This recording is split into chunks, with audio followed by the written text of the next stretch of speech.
so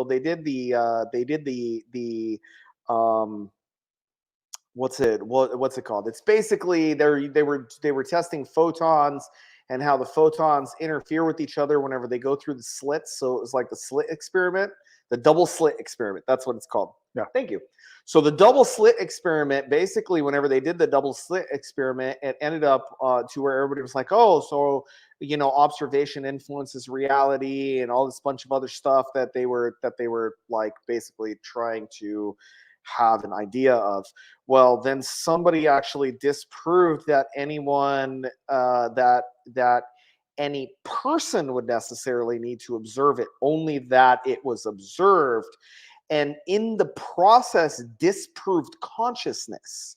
So it was actually a very fascinating, contrary to the whole experiment, and it ended up